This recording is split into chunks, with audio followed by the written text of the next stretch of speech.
میرا گھر میری روح ہے، اسرائیل نے مجھ سے میرا گھر چھین لیا ہے۔ میں اپنے بچوں کو لے کر کہاں جاؤں گا؟ میں کیسے سانس لوں گا؟ میں تنہا ان سے کیسے لڑوں؟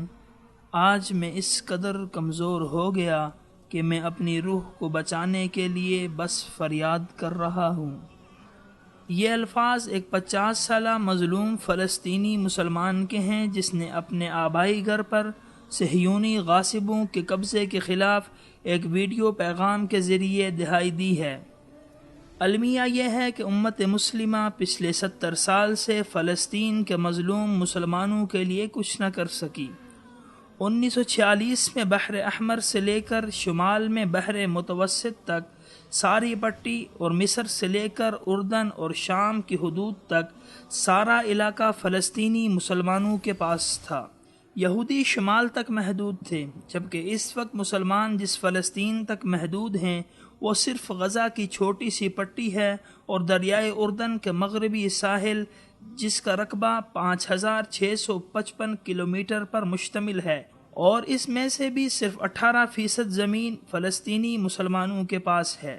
تاریخی طور پر دیکھا جائے تو فلسطین پر یہودی قبضے کی ابتدا 1855 میں اس وقت شروع ہونے لگی جب عثمانی فرمانروا نے فلسطین بالخصوص بیت القدس شہر میں زمینوں کی خرید و فروخت پر عائد پابندی اٹھائی۔ افسوسناک امر یہ ہے کہ 1948 میں جب یہودیوں نے اسرائیل نام سے فلسطینی ریاست میں اپنی غاصب ریاست کا اعلان کیا اور فلسطین میں انسانیت کی تذلیل کا بھیانک کھیل شروع کیا، اس وقت امت مسلمہ باہمی رساکشیوں میں مصروف رہی اور اسلامی ممالک کے حکمران محض اپنی کرسیاں بچانے کے لیے رسمی مذمتی بیانات سے زیادہ کچھ نہ کر سکے۔ اگرچہ یہ بات وجہ ہے کہ پاکستان سمیت اقوام متحدہ کے ممبر ممالک میں سے 31 ممالک نے اسرائیل کو اب تک تسلیم نہیں کیا، لیکن ایک طرف اسرائیل کو تسلیم نہ کرنا اور دوسری طرف امریکہ اور برطانیہ کی اسرائیل نواز پالیسیوں پر خاموشی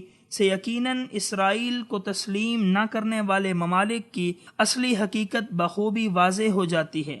سفارتی تعلقات کی اہمیت سے انکار نہیں کیا جا سکتا، مگر اپنے نظریے، سوچ، عقیدے، حتیٰ کہ اپنے مسلمان بھائیوں کو قربان کر کے تعلقات بنانا پست ذہنیت ہے۔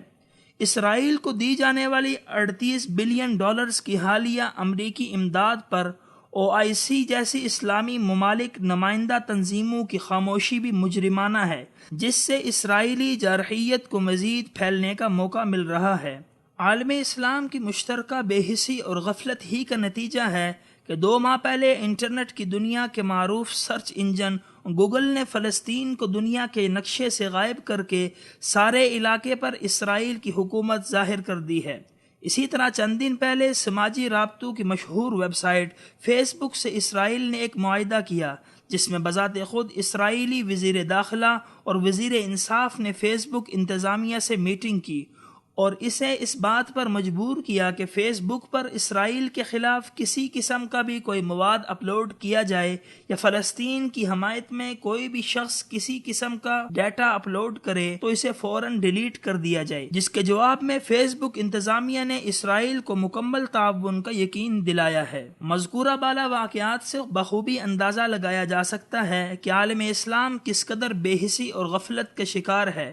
امریکہ نے تاریخ میں پہلی مرتبہ کسی بھی ملک کو 38 بلین ڈالرز کی فوجی امداد دی ہے۔ اس پر کسی اسلامی ملک کی طرف سے کوئی بھی مذمت سامنے نہیں آئی ہے۔ جب ہمارا یہ حال ہے تو غیر مسلم ممالک کیوں کر فلسطین کی حمایت کریں گے؟ اسرائیلی جنگی جرائم پوری دنیا کے سامنے ہیں کہ کیسے فلسطینیوں کو آئے دن گولیوں سے چھلنی کیا جا رہا ہے، کیسے ان کے گھروں اور زمینوں پر قبضہ کیا جا رہا ہے، لیکن اس کے باوجود انسانی حقوق کے نام نہاد علمبرداروں کے منہ پر اسرائیل کو مزید دی جانے والی یہ امریکی امداد ایک تماچا ہے۔ اور پھر گوگل اور فیس بک انتظامیہ کا باوجود مساوات اور آزادی اظہار رائے کا نعرہ لگانے کے اسرائیل کی حمایت میں فلسطینیوں کے ساتھ امتیازی سلوک بدترین خیانت اور تاریخ مسخ کرنے کا بھیانک حربہ ہے، جس کی جتنی بھی مذمت کی جائے کم ہے۔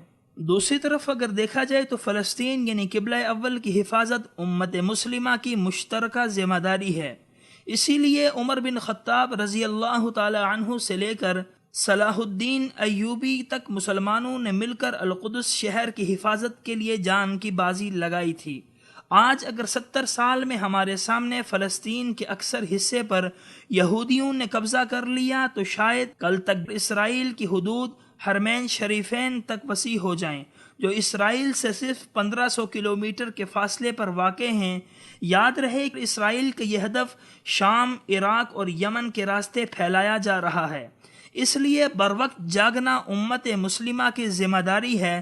سوشل میڈیا سے لے کر بین الاقوامی میڈیا اور امریکہ تک سارے ذرائع اسرائیل استعمال کر رہا ہے، تو پھر کیوں عالم اسلام بالخصوص OIC دنیا کے دیگر ممالک کو ملا کر امریکہ اور اسرائیل کے گٹھ جوڑ کے خلاف اقوام متحدہ کے پلیٹ فارم پر آواز بلند نہیں کرتی؟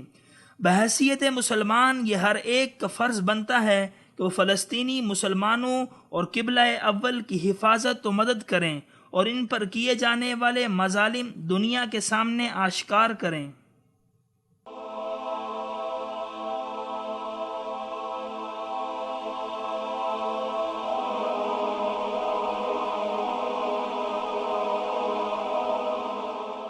ایمان کی کرن، ہدایت کی شمع، رسالہ